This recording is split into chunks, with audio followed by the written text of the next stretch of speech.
This is a copper wire, 14 gauge, about $2 per foot at the hardware store. Runs through every wall of every building you've ever entered. Powers every device you've ever used. So ubiquitous it's invisible, until it isn't there. Yesterday, copper hit $6.47 per pound on the London Metal Exchange. 11 weeks ago, it was $3.82. That's a 69% move in a metal that typically trades in single-digit annual ranges. Copper isn't supposed to be volatile. It's supposed to be boring, the steady backbone of industrial civilization. Copper is no longer boring. At 4:15 a.m. London time this morning, the LME issued Emergency Notice 2026-14, raising margin requirements on copper futures contracts from $4,200 to $89,000 per contract. A 21-fold increase, effective immediately. That's not a margin adjustment. That's a financial weapon designed to force positions closed, regardless of whether traders want to close them. The traders caught on the wrong side of this, the shorts who bet copper would decline, now have until 2 p.m. London time to deposit 21 times their current margin or face forced liquidation. For a fund with 1,000 contracts short, that's $89 million in new margin required within hours. The money doesn't exist. The positions will be liquidated. The liquidation means buying to close. The buying will drive prices higher. Higher prices will trigger more margin calls on remaining shorts. The cascade is now mechanical, self-reinforcing, and unstoppable. This is not a market functioning. This is a market breaking. And the LME just handed the detonator to whoever is long copper. Here's what they're not telling you. The copper squeeze didn't start yesterday. It started 11 months ago, when someone began systematically accumulating physical copper in LME-approved warehouses while simultaneously building long futures positions. I've traced the pattern through LME warrant data, the ownership records for metal stored in exchange warehouses. The concentration is unprecedented. In March 2025, the largest single holder of LME copper warrants controlled 31% of available inventory. By July, 47%. By October, 62%. As of yesterday's data, one entity, the filings show a web of subsidiaries that trace back to a single beneficial owner, controls 78% of all copper warrants on the LME. 78%. One holder. In a market with $280 billion in open interest. This isn't investing, this is cornering the market, and the LME just made it profitable beyond imagination. At 11:30 p.m. Eastern on January 23rd, the LME published its weekly Commitment of Traders report. The report showed net commercial short positions of 847,000 contracts, the largest short interest in LME copper history. Those shorts were established when copper was $4.20, betting that prices would decline toward the $3.50 range that prevailed for most of 2024. The thesis was reasonable. Slowing Chinese construction, EV demand softer than projected, general industrial weakness. The thesis was wrong. But being wrong in a normal market means losing money gradually, adjusting positions, managing risk. Being wrong when one entity controls 78% of deliverable supply means something different. It means you cannot cover your short without buying from the entity that's squeezing you. It means the price you pay is whatever they decide to charge. It means the $89,000 margin call is designed to force you to buy at exactly the moment they're the only seller. The LME didn't cause the squeeze, but the margin increase, the largest percentage margin hike in the exchange's 147-year history, is the accelerant that transforms a squeeze into a conflagration. At 6:45 a.m. London time this morning, I spoke with a metals trader at a major bank who requested anonymity. His desk is short copper. His voice was shaking. We got the margin notice at 4:20 a.m. By 5 a.m. we'd calculated the exposure. We need $340 million in new margin by 2 p.m. We don't have it. No one has it on that timeline. The whole market is in the same position. I asked what happens at 2 p.m. Forced liquidation. The LME closes our positions at market. At market means whatever price the longs are willing to sell at. With 78% concentration, market is whatever one entity decides it is. The LME's rules require forced liquidation at the best available price. When one entity controls most of the supply, the best available price is their offer. There is no competition. There is no market. There is only the squeeze and its victim. This is where the lie becomes unsustainable. The copper market is supposed to be one of the most liquid commodity markets on Earth. Daily trading volume exceeds $40 billion. Thousands of participants, miners, manufacturers, traders, speculators, interact to discover prices that reflect global supply and demand. That description is now fiction. The market has been captured by a single entity with the capital and patience to accumulate a dominant position, while the exchange failed to prevent concentration, regulators failed to intervene, and participants failed to recognize the trap closing around them. The warrant concentration has been visible for 11 months. Anyone with access to LME data, which is everyone, it's public, could see the position building. The exchange could have imposed position limits. Regulators could have demanded disclosure of beneficial ownership. Participants could have refused to trade with an obvious corner developing. None of that happened. The system that was supposed to prevent market manipulation enabled the largest manipulation in commodity market history. At 9:15 a.m. London time, LME copper broke $7 per pound. By 10:30 a.m., it reached $7.89. The moves are occurring on minimal volume because there are no sellers. The entity controlling 78% of supply isn't selling. They're waiting for 2 p.m., when forced liquidations will provide them with buyers who have no choice. The shorts must buy. The dominant long doesn't have to sell. The price is therefore whatever the long wants it to be. I've modeled the potential price path based on the forced liquidation volumes implied by the margin call.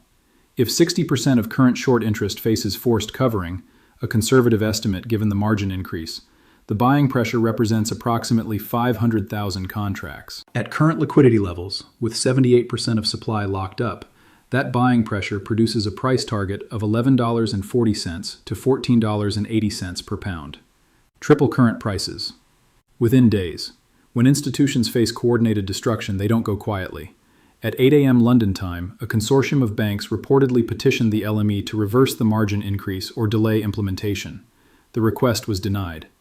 At 8:45 a.m., the same consortium requested the exchange invoke market disorder provisions to suspend trading. The request was denied. At 9:30 a.m., individual trading firms began filing complaints with the Financial Conduct Authority, alleging that the LME's margin decision constituted market manipulation by the exchange itself. The FCA has not responded. The banks aren't wrong. The margin increase, timed precisely to maximize damage to shorts at maximum vulnerability, looks less like risk management than like coordination with the squeeze. But intent doesn't matter at this point. The mechanism is in motion. The shorts will be liquidated. The price will spike. The entity with 78% of supply will extract wealth from everyone on the other side of the trade. Less than 4 hours remain before the 2 p.m. deadline. The mathematics are already determined. Shorts unable to meet margin. Approximately 640,000 contracts, estimated based on capital requirements versus available bank credit facilities. Average short entry price, approximately $4.35 per pound. Current price, $7.89 per pound. Loss per contract at current price, approximately $88,000. Total losses if closed at current price, approximately $56 billion. But positions won't be closed at current price. They'll be closed at 2 p.m. price, after forced liquidation buying drives prices higher. If the price reaches $11, total losses exceed $100 billion. $100 billion extracted from the shorts and transferred to whoever controls 78% of the supply. This is not a market event. This is a financial ambush. The identity of the dominant long remains obscured behind layers of corporate structure. The LME warrant data shows ownership through a series of entities registered in Singapore, Hong Kong, and the British Virgin Islands. The ultimate beneficial owner is not disclosed. But the pattern of accumulation, patient, systematic, coordinated across physical and paper markets, suggests a sovereign actor, or sovereign adjacent entity, with access to essentially unlimited capital and a strategic objective beyond profit. China controls 54% of global copper refining capacity. Chinese state-owned enterprises have the balance sheet strength to sustain an 11-month accumulation program. The geopolitical benefit of demonstrating the ability to corner a critical industrial metal would align with broader strategic objectives. I cannot prove the squeeze is Chinese orchestrated. The corporate structures are designed to prevent exactly that proof. But the capability, motive, and pattern are consistent. If China, or any sovereign actor, has demonstrated they can corner the copper market, they can corner any market. Nickel, aluminum, zinc, rare earths. The playbook is now proven. While financial markets convulse, physical reality asserts itself. Copper at $7.89 per pound, let alone $11 or higher, changes the economics of everything copper touches. Electrical wiring. The copper in a typical new home costs approximately $3,400 at pre-squeeze prices. At current prices, $5,700. At potential squeeze peak, $9,800. Housing construction economics change fundamentally. Electric vehicles. Each EV contains 130 to 180 pounds of copper, motors, wiring, batteries. At pre-squeeze prices, approximately $600 in copper per vehicle. At current prices, $1,150. At potential peak, $2,200. The EV cost advantage over internal combustion narrows or reverses. Power grid. The copper required for renewable energy infrastructure, solar installations, wind farms, transmission lines, represents the largest demand growth sector. Higher copper prices slow the energy transition or require massive additional investment. Electronics. Everything with a circuit board contains copper traces. Smartphones, computers, appliances, all reprice higher. The squeeze isn't just extracting $100 billion from short sellers.